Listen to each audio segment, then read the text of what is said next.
अगर आप एक सीनियर अकाउंटेंट है तो ये वीडियो आपके लिए। वीडियो को शुरू से लेकर अंत तक जरूर देखेगा क्योंकि काफी इंपॉर्टेंट वीडियो है ये। ऐसे तो सारे ही वीडियो इंपॉर्टेंट रहते हैं लेकिन ये जरूर आपका हेल्प करेगा आपके इंटरव्यू को क्रैक करने में। तो वीडियो को शुरू से लेकर अंत तक जरूर देखिए। अगर आपकी कोई भी क्वेरी है तो कमेंट कीजिए। वीडियो अच्छा लगता है तो लाइक शेयर और सब्सक्राइब करना ना भूलिएगा। और सब्सक्राइब कर रहे हैं तो बेल आइकन को भी प्रेस कीजिए। चलिए स्टार्ट करते हैं। कृतिका कलेक्शन प्राइवेट लिमिटेड एक तरह का केस स्टडी मैंने लाया है। ये बेसिकली क्या केस स्टडी है, आपको ऐसा केस स्टडी अगर मिले आपके इंटरव्यू में तो आप कैसे आंसर दोगे, क्या है इसका जीएसटी का इम्प्लीकेशन, ये आपको समझाना है। चलिए स्टार्ट करते हैं। Kritika collection private limited, founded by Kritika, started its business on April 8, 2024. The company initially purchased a significant stock of kurti from Rajveer Collection located in Surat and focused on selling them primarily in Kolkata, West Bengal. अब देखिए, ये जो कृतिका है ये बाहर से जो है कुर्ती परचेज कर रही है सूरत से। ये बिलोंग करती है कोलकाता को, सूरत से परचेज कर रही है। तो क्या इसमें जीएसटी में कंपल्सरी रजिस्ट्रेशन कराना होगा?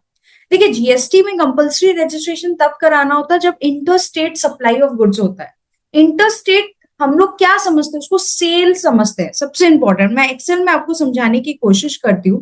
तो इसमें क्या लिखा हुआ है कि वो कहाँ से परचेज कर रही है, वो सूरत से परचेज कर रही है। सूरत से परचेज कर रही है और वो रहती है कोलकाता में। कोलकाता में उसका बिजनेस है और कोलकाता में ही कुर्ती बेच रही है। तो वो परचेज कर रही है, तो इस केस में, परचेज के केस में कंपल्सरी रजिस्ट्रेशन नहीं है। लेकिन अगर आप बाहर सेल करते हैं, इंटरस्टेट सप्लाई करते हैं, तो उस केस में कंपल्सरी रजिस्ट्रेशन कराना पड़ता है जीएसटी में। ठीक है, तो आगे चलते हैं। अभी तो जीएसटी में वो रजिस्टर्ड नहीं है, आगे देखते हैं और क्या होता है। To expand her business, Kritika created a website to sell her products exclusively in Kolkata area. तो उसने एक वेबसाइट क्रिएट किया, कृतिका कलेक्शन नाम से एक वेबसाइट खोला। तो अब वेबसाइट के बारे में हम बात करते हैं। अगर हम वेबसाइट के थ्रू बेचते हैं, वेबसाइट के थ्रू हम कोलकाता में ही बेच रहे हैं, I am selling in Kolkata only, तो उस केस में हमको कंपल्सरी जीएसटी में रजिस्ट्रेशन लेने की जरूरत नहीं पड़ती है। अगर हम आउट ऑफ कोलकाता बेचते हैं तो इंटर स्टेट सप्लाई हो जाता, उस केस में हमको कंपल्सरी रजिस्ट्रेशन कराना पड़ता। वेबसाइट जो होता है ना, वो आप खुद का वेबसाइट खोल रहे हो, तो वेबसाइट खोलने का मतलब ये नहीं है कि आपको कंपल्सरी जीएसटी में रजिस्ट्रेशन लेना पड़ेगा। ठीक है, अब बात करते हैं आगे। आगे उसने क्या किया। However, sale through the website were not as high as anticipated. इतना हाई नहीं था। To boost sale, she decided to list her product on Myntra, which led to a significant increase in sale. तो उसने सोचा कि क्यों ना मिंत्रा में लिस्टिंग करा दिया जाए। तो अब वो क्या कर रही है, अब वो कर रही है ई कॉमर्स ऑपरेटर के थ्रू सेल।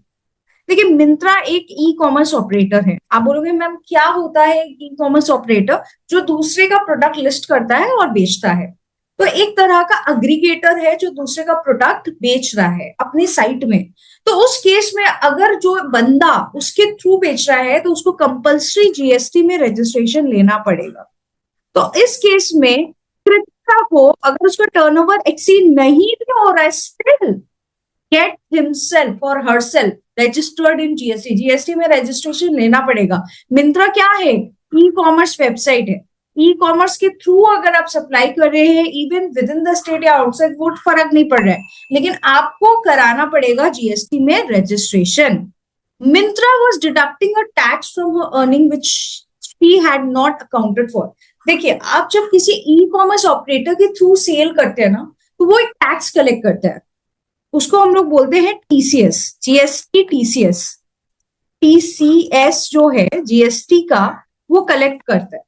तो ये जो टीसीएस है ना, वो जो कलेक्ट कर रहा है ना, वो आपको इसका क्रेडिट भी देता है इलेक्ट्रॉनिक कैश लेजर में। आपके इलेक्ट्रॉनिक कैश लेजर में ये दिखता है। ठीक है, तो ये जो टीसीएस है, जो कौन कलेक्ट कर रहा है? मिंत्रा कलेक्ट कर रहा है। तो ई कॉमर्स ऑपरेटर आपके जो भी नेट टैक्सेबल सप्लाईज है ड्यूरिंग द मंथ, उस पे टीसीएस जो है वो आपसे कलेक्ट करता है अलोंग विद अदर चार्जेस। ठीक है, तो वो उसका जो क्रेडिट है आपको कैश लेजर में दिख जाता है। तो ये भी आप देख सकते हैं, ये भी आपको ध्यान रखना है कि ई कॉमर्स ऑपरेटर जो है ये टीसीएस भी कलेक्ट करता है। टीसीएस वो आपका इनकम टैक्स वाला नहीं है, ये जीएसटी वाला टीसीएस है। Around this time Kritika received a bulk order from Orissa, Orissa में उसको बल्क ऑर्डर मिला, and engaged a goods transport agency named Raju for delivery. Despite being GST registered, Kritika was surprised to find that Raju did not charge any GST for his services. अब क्या हो रहा है, राजू जो GTA है, देखिए GTA क्या होता है, सबसे पहले जो जीटीए होता है ना, वो होता है गुड्स ट्रांसपोर्ट एजेंसी, जो आपका सामान एक जगह से दूसरी जगह पहुंचाता है और कंसाइनमेंट नोट बिल्टी इशू करता है कि आपका जो जगह सामान है ना वो सही सलामत वो पहुंचाएगा, तो बिल्टी इशू करता है। अब क्वेश्चन ये आता है, सबसे पहला क्वेश्चन ये आता है, ये जो जीटीए है वो जीएसटी में रजिस्टर्ड है, स्टिल वो जीएसटी चार्ज नहीं कर रहा है। तो आप बोलोगे मैम ये तो गलत कर रहा है, जीएसटी क्यों नहीं चार्ज कर रहा है? तो मैं ये बोलना चाहती हूँ कि इवन अब जो जीटीए है जीएसटी में रजिस्टर्ड है, तो उसके पास एक ऑप्शन है, या तो वो फॉरवर्ड चार्ज में जाए, मतलब वो जीएसटी चार्ज करे, या वो आरसीएम में जाए। आरसीएम का मतलब क्या है कि वो जीएसटी चार्ज नहीं करेगा, जो उससे सर्विस ले रहा है उसको टैक्स डायरेक्टली गवर्नमेंट को 5% दे रहा है, तो वो जीएसटी चार्ज नहीं करेगा जो उससे सर्विस ले रहा है। अब सर्विस कौन ले रहा है, कृतिका ले रही है, कृतिका ही उसको पेमेंट करेगी उसके सर्विस के लिए। तो उस केस में कृतिका कलेक्शन प्राइवेट लिमिटेड को डायरेक्टली गवर्नमेंट को क्या देना है, टैक्स देना है।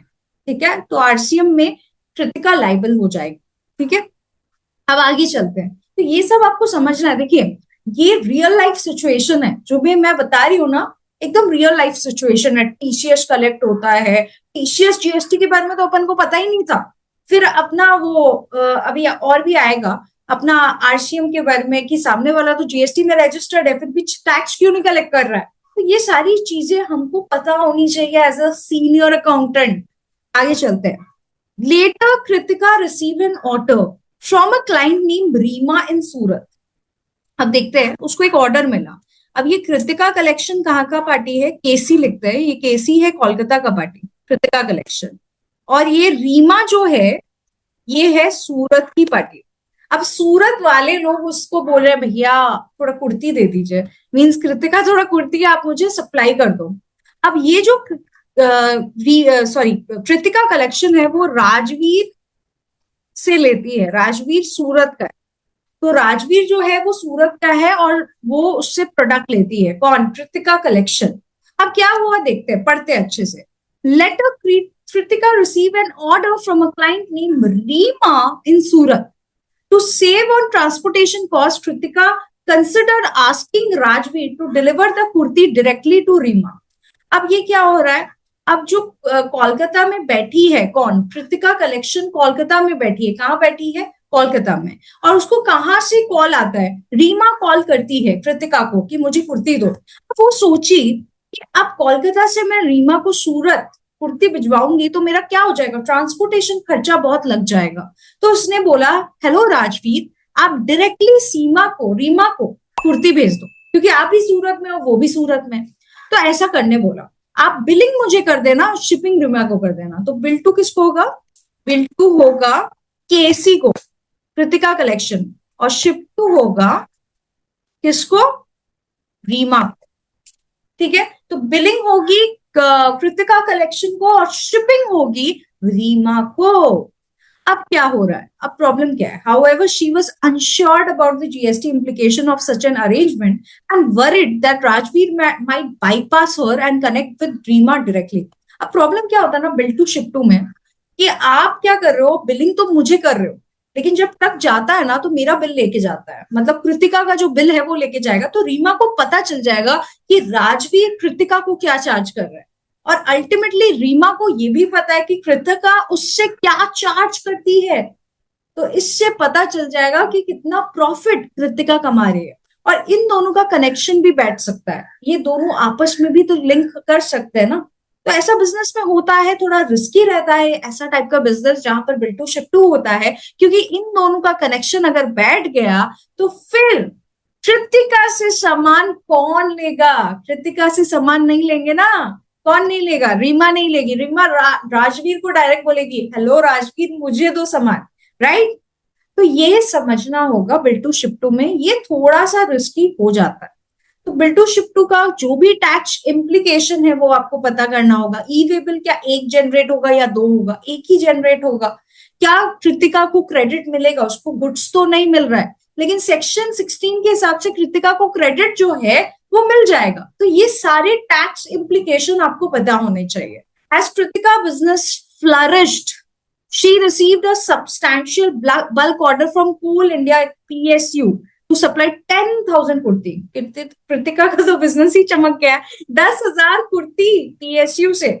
कब मिल रहा है ये? इंडिपेंडेंस डे के वक्त मिला होगा शायद। अपॉन पेमेंट कोल इंडिया डिडक्टेड टीडीएस। अब ये जो टीडीएस है जीएसटी का टीडीएस है जो कोल इंडिया डिडक्ट कर रहा है, ठीक है? तो ये जो जीएसटी का टीडीएस कोल इंडिया डिडक्ट कर रहा है वो कब डिडक्ट होता है? जब साल में, एक साल में कॉन्ट्रैक्ट वैल्यू 2.5 लाख से ऊपर होता है तो 2% टीडीएस जो है वो डिडक्ट होता है। 1% सीजीएसटी टीडीएस, 1% एसजीएसटी टीडीएस। ये भी इलेक्ट्रॉनिक कैश लेजर में आपको क्रेडिट दिखेगा। तो ये जो जीएसटी का टीडीएस टीसीएस ये भी आपको नॉलेज होना चाहिए।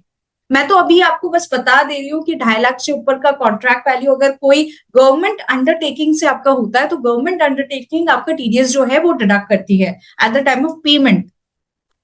With the profit she earned, Kritika considered purchasing a Mercedes-Benz car under her business name. अब बिजनेस के नाम पे वो कार ले रही है, क्या उसको क्रेडिट मिलेगा? तो वो बिजनेस यूज के लिए भी करने वाली है, लेकिन स्टिल उसका क्रेडिट सेक्शन 17 सबसेक्शन 5 में ब्लॉक्ड हो जाएगा। तो ये सारी चीजें आपको पता होनी चाहिए। ब्लॉक क्रेडिट का मतलब क्या? क्रेडिट नहीं मिलेगा, जो वो कार ले रही है उसका कूपन नहीं मिलेगा। तो आपको पूरे बिजनेस को स्टडी करना चाहिए। आपका बिजनेस क्या चीज का है, आप जहां काम कर रहे हो एज एन अकाउंटेंट वो क्या चीज का है, उसका कहाँ कहाँ फ्लो हो रहा है ट्रांजैक्शन, कहाँ जीएसटी लग रहा है, जहां कहाँ टीडीएस, कहाँ इनकम टैक्स, ये सारी नॉलेज आपको होनी चाहिए, तभी आपका सैलरी हाइक होगा। Thank you so much everyone. Video अच्छा लगा तो जरूर बताएं, काफी प्रोत्साहन मिलता है। जरूर लिखे कि मैम वीडियो अच्छा लग रहा है, ऐसा टाइप का वीडियो बनाइए, क्योंकि मुझे प्रोत्साहन मिलता है, मुझे पता चलता है कि आप लोग मेरा वीडियो सच में देखते हैं। Thank you so much everyone.